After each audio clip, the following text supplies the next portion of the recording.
Eu sei que falar sobre morte é um assunto super difícil, é um tabu pra todo mundo, mas vale a gente lembrar que é uma das únicas certezas que a gente tem na vida. A única certeza é que todo mundo vai nascer e vai acabar falecendo. E é por isso, talvez, que a gente tem esse interesse, essa curiosidade de entender como que isso acaba acontecendo com uma pessoa, principalmente se isso acontece de um jeito bizarro. Atira a primeira pedra aí quem é que nunca maratonou séries policiais, filmes de investigação. A gente sempre quer saber, principalmente, como é a vida de quem trabalha com isso e como que eles se relacionam quando eles estão vendo mortes bizarras. Provavelmente alguma vez na sua vida você andou aí por uma estrada do Brasil e ficou morrendo de medo quando passou um caminhão segurando tora de madeira, ou você ficou com medo de segurar aquele elevador, colocar uma mão ali na porta. E se eu te contar que algumas mortes que parecem que só existem em filmes, elas na verdade já aconteceram na vida real. E é por isso que a gente trouxe a Thelma Rocha, fotógrafa pericial, gênia. Ela trabalha na Polícia Civil de São Paulo com uma carreira de mais de 30 anos de experiência na área. Então sim, essa mulher já viu de quase tudo. E ela contou que em todos esses anos, ela viu coisas que fariam os filmes e as séries que você tanto maratonou parecerem fichinhas. E na verdade, elas são bem mais realistas do que a gente imagina.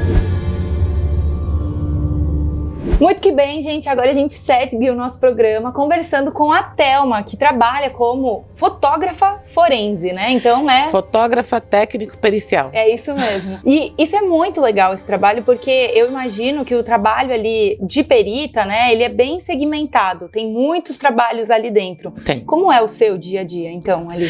Obrigada pelo convite, né? Então, assim, o Instituto de Criminalística, né, quando a gente fala em crimes, você precisa provar tecnicamente como aconteceu esse crime. É aí que entra a perícia criminal, né? Então, todo crime que deixou um vestígio vai ser acionado uma equipe de perícia para comprovar esse crime. Seja um acidente de trânsito, seja um desabamento, você precisa tecnicamente provar como se deu aquele fato. É aí que entra a perícia criminal. Aqui em São Paulo, nós temos vários segmentos periciais isolados em equipes. Eu trabalho com um crime específico, que são os homicídios de autoria desconhecida. Então, quando tem um assassinato, né, falando melhor, quando tem um assassinato e ninguém sabe quem matou, uma equipe especializada é chamada para esse tipo de crime. Então a gente vai com uma equipe multidisciplinar, vai o delegado, vai investigadores, vão papiloscopistas. O que é um papiloscopista? São os responsáveis por levantar impressões digitais no local. Tanto identificar a vítima, como também levantar impressões digitais no local. E vai o perito e o fotógrafo, né? Então eu sou a ilustração da fala do perito. E documentação também, né, da cena do crime. Falando até por lei, né, você é a fixação da prova. Então, hoje você tem uma cadeia de custódia. Eu preciso o juiz, ele fala assim, eu preciso saber aonde estava essa prova, em que condições, como ela foi armazenada, como ela foi analisada, como que ela voltou até chegar nas minhas mãos, né? Você precisa dar legitimidade a essa prova. E a fotografia é uma dessas legitimações. E como você chegou na fotografia, então? Eu sou filha de fotógrafo, legal. Né? Meu pai era fotógrafo pericial, nós somos em 9. E levava o trabalho para casa, comentava com vocês? Assim? Era aquela coisa de... os adultos precisavam ter pelo menos meia hora de sossego sem as crianças encherem o saco. Então tinha aquela coisa assim, olha, aqui não mexe, pelo amor de Deus. Porque não pode.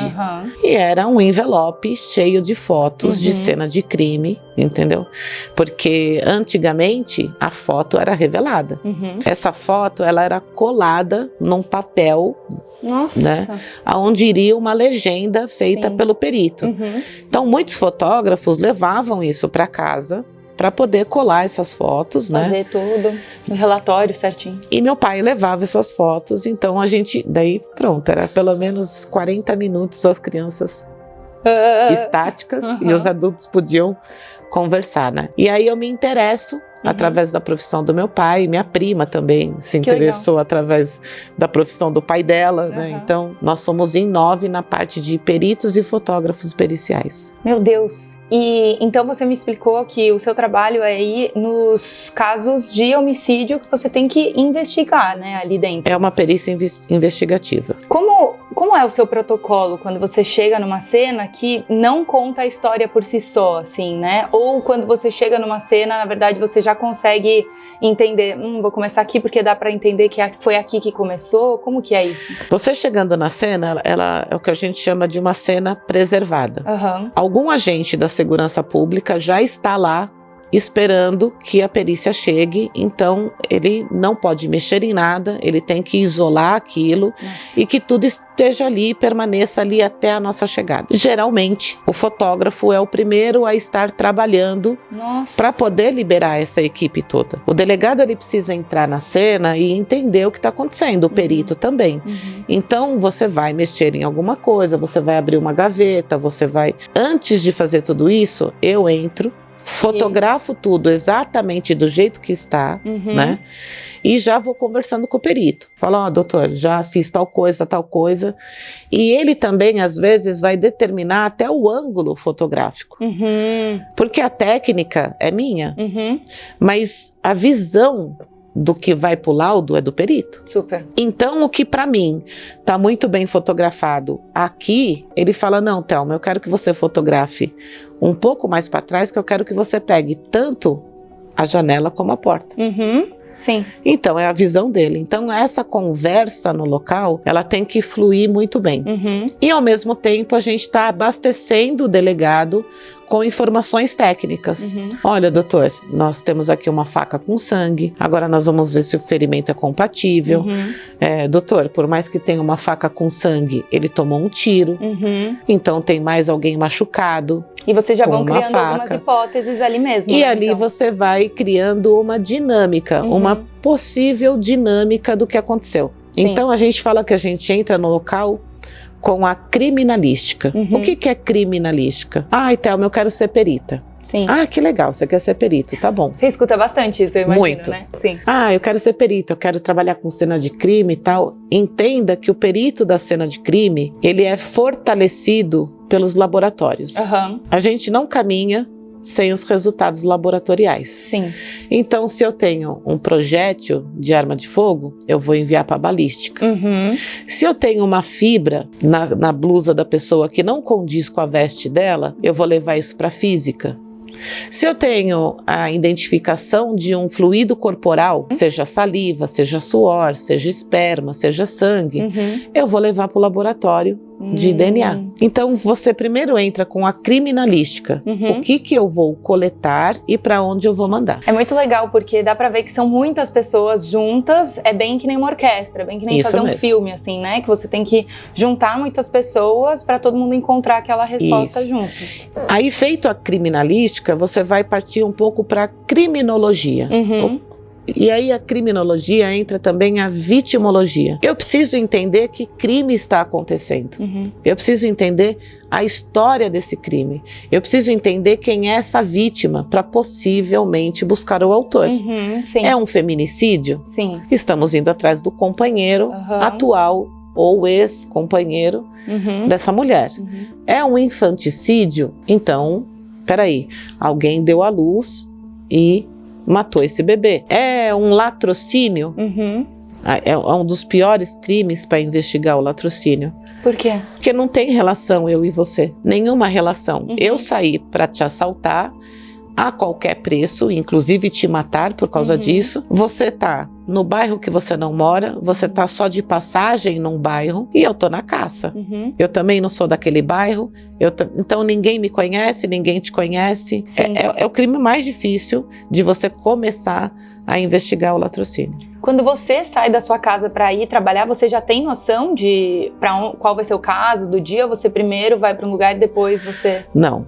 A equipe, essa equipe de perícia, ela está localizada dentro do Departamento de Homicídio e Proteção à Pessoa de São Paulo, que é o DHPP. Então lá a gente entra no plantão e fica esperando ser acionado. A gente nunca sabe aonde vai parar e que horas vai voltar. Você tem início e fim de plantão, mas esse fim de plantão é relativo.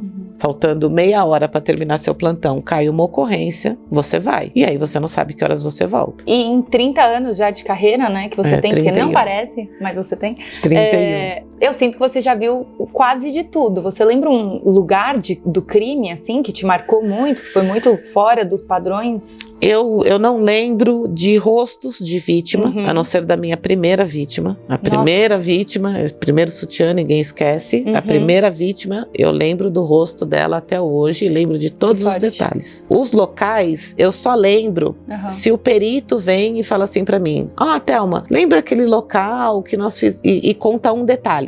Aí eu consigo puxar na memória. Ou fica num backup, assim, do seu cérebro. Se eu vejo uma foto minha. Se eu pegar lá e... Olha, vê esse caso aqui. Bateu o olho e falou: opa, peraí, esse local eu fiz.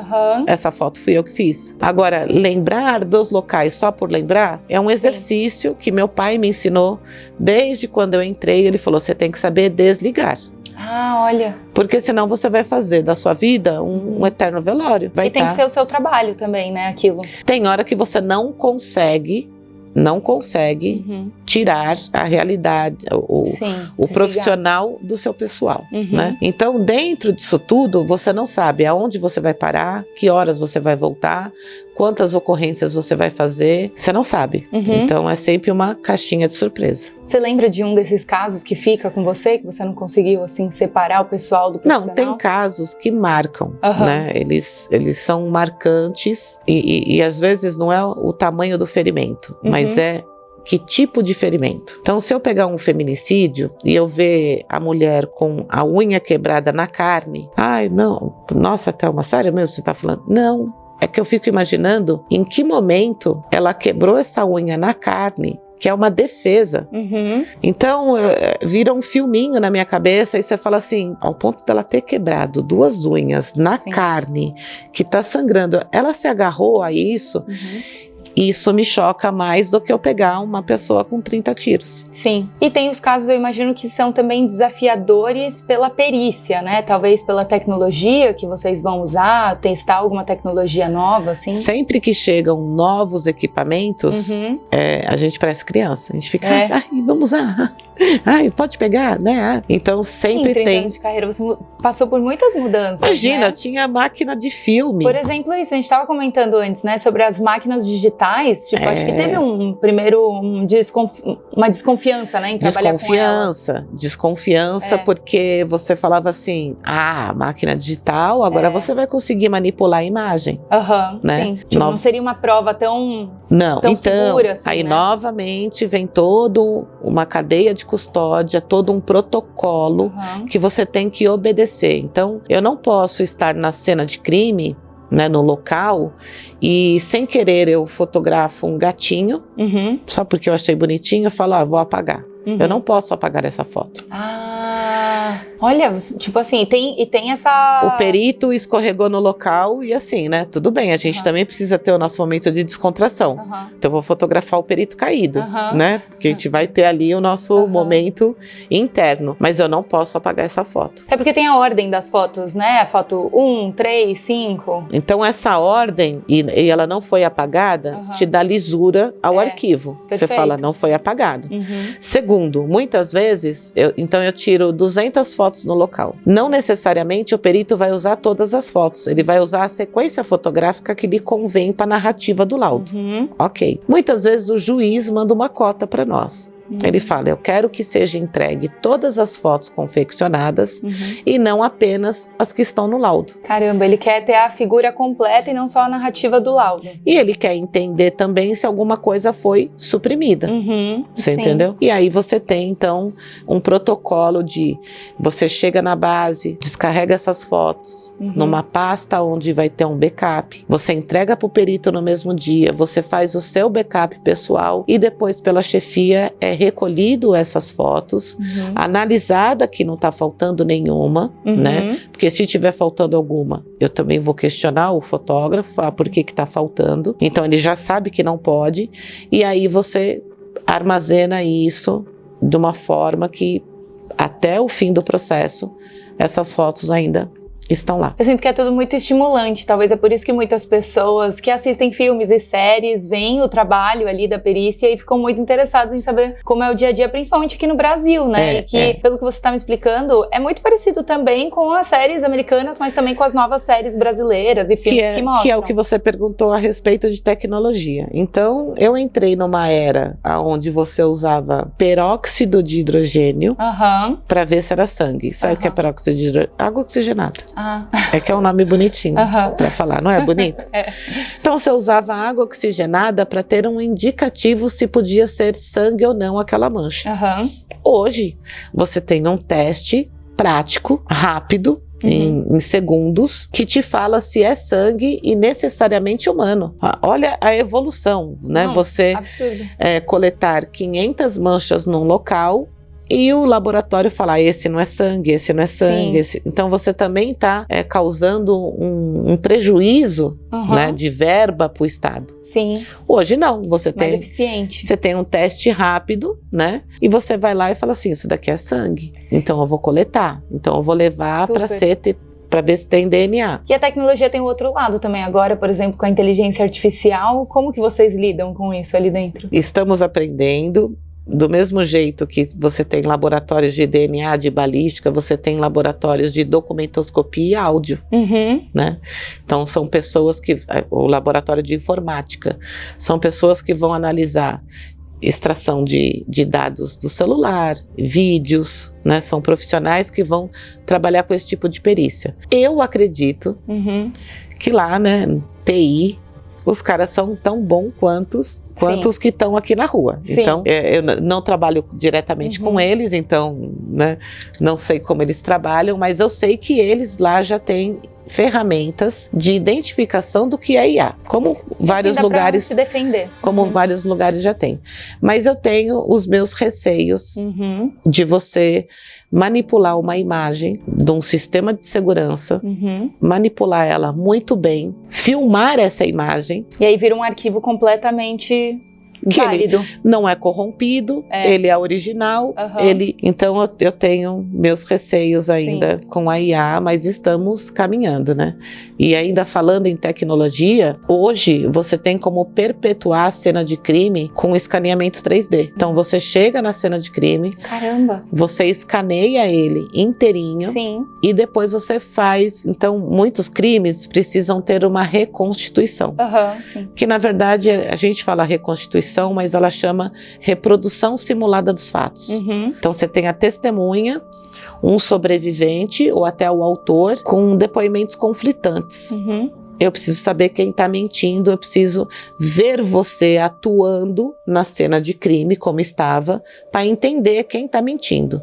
Isso chama reprodução simulada dos fatos. A gente volta na cena e faz um teatro. Como que a gente tem feito isso ultimamente? A gente escaneia o local todinho e é quase uma realidade virtual. Você diante de uma TV muito grande, a Superintendência de Polícia Técnico-Científica, ela tem a intenção de comprar os óculos de realidade imaginei virtual. Que era isso, que você pode se sentir ali dentro e... Mas por enquanto você caminha na cena, né? Então lembra daqueles pisoteados na Paraisópolis? Lembro. Você tinha mais de 35 policiais envolvidos, mais de 60 testemunhas. Como que você consegue fazer uma reconstituição desse tamanho? Você não consegue. Sem contar que você tinha pessoas que frequentavam o baile da 17 que não eram moradores da Paraisópolis, eram frequentadores de lá, mas não moravam lá. Então as pessoas não sabiam dizer que rua que estavam, aonde estavam. Elas reconheciam estímulos, talvez, né, ali. Aí nós paramos a Paraisópolis, porque assim, a gente também, fazer uma reconstituição dessa proporção, você vai gastar o quê? 3 dias. E aí você atrasa o lado de todo mundo que mora lá na comunidade. Não dá. Então nós optamos por uma manhã toda, paralisar ali aquela região, escaneamos, levantamos o drone, a imagem do drone também conversa com as imagens do escaneamento, e aí nós trouxemos isso para a nossa base. Caramba. Então as pessoas iam até a nossa base, caminhavam pela Paraisópolis, identificavam uma flor pichada na parede e falavam, eu lembro dessa flor. Não, eu estava mais para cá.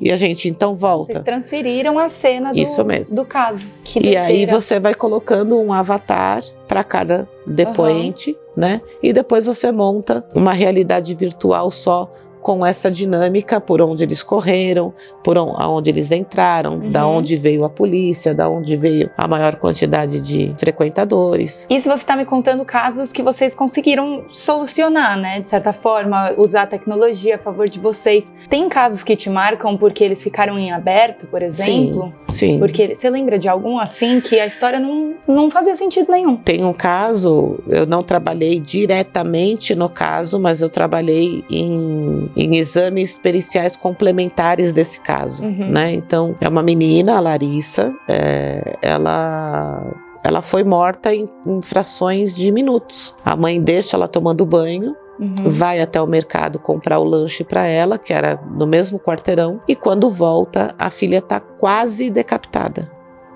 Ela foi e voltou do mercado. Isso, é uma coisa de 20 minutos. Então você tinha todos os elementos para falar que era uma pessoa próxima e você não tinha uma prova técnica pericial. Tinha nada no ambiente, tava tudo limpo. E aí você Então foi premeditado, talvez. E aí você não consegue caminhar. Você não caminha. Na prova técnica pericial, você não caminha. Você fica... A polícia, ela não trabalha por suposição. Ela não trabalha com o fator subjetivo. Sim. Entendeu? Eu tô vendo que você tá mentindo. Eu tô vendo que você tá escondendo alguma coisa. E eu vou fazer o quê com isso? Precisa de provas, né? A nossa intuição ainda não funciona como uma delas. Então, tem casos onde realmente você acha que é muito fácil resolver e você não chega a lugar nenhum, você não caminha, você sabe que ali tem, você entra no subjetivo. Para ter uma agressão dessa com uma criança de 11 anos, a gente está beirando a psicopatia. Sim, com certeza. Tá, então a gente vai avaliar pessoas que são psicopatas, a gente vai... É muito complexo, o subjetivo não leva ninguém pra cadeia. E agora eu quero saber um pouco mais da sua relação quando você tá assistindo filmes e séries, que é a gente, né, nós como fãs disso, né, desse universo, dessas produções, essa é a nossa visão de como funciona esse mundo. Quando você tá assistindo um filme, uma série policial de investigação, você consegue desligar essa parte do seu cérebro que trabalha como policial? Não. Você vai analisando ali o que tá de errado? Mas tá tudo errado, então, eu imagino. Meu namorado também é policial. Nossa, então ficam os dois debatendo, falando, olha, não colocou nenhuma luva. Então, assim, e o meu namorado, ele é de um grupo elitizado da polícia, né? Ele trabalha com tiro de precisão. Então, você liga ali a minha TV, ou vai ter segmentos, quem matou o Bin Laden, quem achou o Bin Laden, que daí é ele que assistiu. Sim. Ou quem matou fulano, Noite Sangrenta. Assim. Então, assim, um é só tiro e o outro é só sangue. Né? E quando a gente consegue assistir alguma coisa junto, porque tem que ser policial, tem que ser investigativo, mas também tem que ter ação, senão a gente não assiste junto. Ele fica assim, ó lá, imagina, essa arma não faz isso, sabe? Nossa, qual é o erro mais comum que você vê nas séries? Ou na parte de perícia, falando, até parece, não, aí foi nem demais, sabe? Não. Conseguiram, mas agora você me falou que vocês conseguiram reconstituir todo um bairro quase, eu fiquei, então acho que dá pra fazer. Então assim, erros clássicos, né? Erros clássicos, então, por exemplo, a pessoa pegando uma mancha de sangue, né? E vindo a primeira informação falando assim, olha, conseguimos extrair o DNA, né? É um caucasiano de 35 anos, não, menos. Nossa, pra mim é super real isso. Né? Daí você fala, não, menos. Não vem, né? Tipo, não. Em matemática, sabe nadar. Né? Não, é sagitariano, não vem tudo isso, você entendeu? Tá. E também não vem nessa velocidade. Eu até entendo que é óbvio, tem que esclarecer tudo em 1h30 ou em 40 minutos, que é um episódio. Eu até entendo, mas não é esse mar de rosas, não é essa facilidade, né? Então, tem coisa que, quando é muito absurdo, Desligo, não, já vou para outro. Tchau. Já não quero nem ver mais esse. Que outro esse. erro te faz desligar também? Interrogatórios. Já ali, às vezes... Entendeu? Os peritos fazendo interrogatórios. Né? Interrogatórios que, assim, no Brasil você seria preso por abuso de autoridade. Perfeito. Porque não é bagunça, né? Não é bagunça. Mas os personagens dos filmes e das séries, eles não estão dentro da CLT, né? Porque eles têm 1 milhão de trabalhos. Parece. Por isso que eu gosto de assistir documentários. Legal. Ou filmes baseados em fatos reais. Uhum. Aí eu gosto, você entendeu? Boa. Porque aí tem coisas absurdas que você fala, e foi de verdade. Mas espera aí, se é baseado... Não, agora eu vou assistir até o final, esse vale a pena, você entendeu? E aí que tá, porque tem alguns casos bizarros, assim, que quando a gente vai ver num filme, realmente eles foram baseados em algum caso que aconteceu na vida real. Você lembra, assim, de algum caso que você falou, não é possível que a gente tá indo pra uma cena desse tipo, e você chega lá e fala, é de verdade, parece de filme, assim, parece algo inventado. Eu peguei um local, foi uma pisada errada. Ai...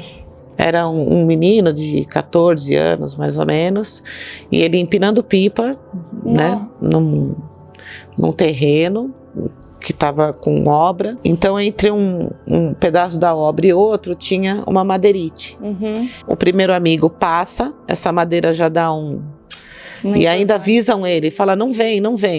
Ele vai, quando ele pisa, a madeira já quebrou e ele pisa num vergalhão de construção. Nossa. Entra no pé, né? Sai aqui, entra de novo. Nossa. E pegou a femoral. Então. E é o tipo de coisa que você vê num filme e você pensa, nossa, que exagerado. Não, realmente. E é tipo, né? Você fala, é cena de filme, né? O outro amigo falando não. Então, assim, esse tipo de local, você só lamenta. Sim, super. Você só lamenta, você transporta a sua vida.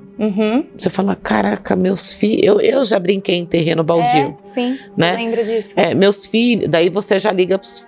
Eu não quero vocês brincando em terreno baldio, sabe? Você transporta pra você, né? Mas talvez então, quando você assiste filmes que tem mortes absurdas mesmo, talvez você consegue relaxar. Então, por exemplo, quando você assiste um Premonição, que aí você tem aquelas mortes assim, você vai morrer com uma tora de madeira caindo em você. Essa cena, eu acho que relaxa que você fala. Eu acho que é a única que eu lembro, assim, quando fala Premonição. Né? Eu vejo aquela tora, tanto que quando eu pego estrada e você pega aqueles caminhões carregando, eu falo, sai de perto, né? E quando você tá saindo dele, você ainda tá olhando, né? É uma cena muito forte. Sim. Então, as cenas de filme, na vida real, muitas vezes acontece. É absurdo, é você estar no local errado, na hora errada, você entendeu? Sim. Então, não vamos muito longe. A tal das balas perdidas. Não é brincando, mas a gente fala na polícia, a gente fala, não é bala perdida, né? É bala encontrada, porque ela encontrou alguém, né? Ela não é uma bala perdida. Teve um destino mesmo. Ela encontrou alguém, né? Ela talvez não estava indexada para a pessoa certa. Sim. Mas você tá só passando por ali. No lugar errado, na hora errada, né? Chacinas. Então, o ambiente de chacinas, você tem um alvo e você tem 6, 4, 5 vítimas que não eram para ter morrido. E só aquele era o alvo. É muito interessante quando você vai buscar por que aquela pessoa estava lá. Sabe? E daí você ouve familiares no local falando, nossa, não era para ele estar aqui, fui eu que pedi para ele vir, só pegar um refrigerante. E aí você para, por um minuto você para pensar e você fala assim, isso acontece. E aí quando você tá na cena do filme... Isso acontece? Né? Porque muitas vezes eu converso com a TV, né? Eu adoro. Não vai, não acredito que vai. Fora. Não acredito que vai. É muito louco. Não, ele vai. E daí você sabe que vai acontecer. Sim. Porque se tem aquela cena é porque vai acontecer. E aí você consegue fazer essa relação. Puta, eu já peguei um local que era o momento errado, a hora errada. E era o momento que a pessoa estava mais feliz na vida, porque a esposa estava grávida, porque era o primeiro emprego. Pego muitas vítimas, não é corriqueiro, mas que a pessoa morre no dia do nascimento. Nossa! Isso, Não, é muito de filme. Isso chama muita atenção também. Isso chama muita atenção, porque você fica imaginando o histórico do dia. Sim. Você fica imaginando o que antecedeu, né? Nossa. Será que alguém estava esperando essa pessoa? Será que ele teria uma festa? Será que ele... Então, quando você pega, então, muitas vezes a gente vai pro local e já tem informações de quem é a vítima, faz aquela consulta para saber quem é. Você fala, puta, caraca, o cara morreu no dia que nasceu. Sim. Isso também mexe um pouco. Posso mencionar, e é bem cena de filme, né? Muito. Posso mencionar umas cenas, assim, famosas de premonição e você me fala se você parece, não, aí já é muito de filme, ou se poderia acontecer na vida real. Por exemplo, alguém recebeu um monte de prego na cabeça por aquelas armas de prego. Não, eu não acho viagem, porque é só a gente correlacionar com pessoas ou policiais ou não, mas pessoas que têm arma em casa e o filho pequeno pega. Acidentes assim acontecem, Eu já peguei casos onde a pessoa ligou a Makita, que Makita é a marca, né? Sim. Mas aquela coisa de madeira, né? E ele cortou a perna do... Então, assim, esse eu acho plausível. Esse eu acho. Ser sugado pelo sugador da piscina que tira, tipo, sujeira da piscina, a pessoa ser sugada e aí se machucar ali. Não, total. Mentira. Opa, total. Nossa, vai destravar um novo medo em mim agora isso. Não, total. A gente faz uma pesquisa básica aqui e você vai ver quantas pessoas já morreram com o cabelo preso.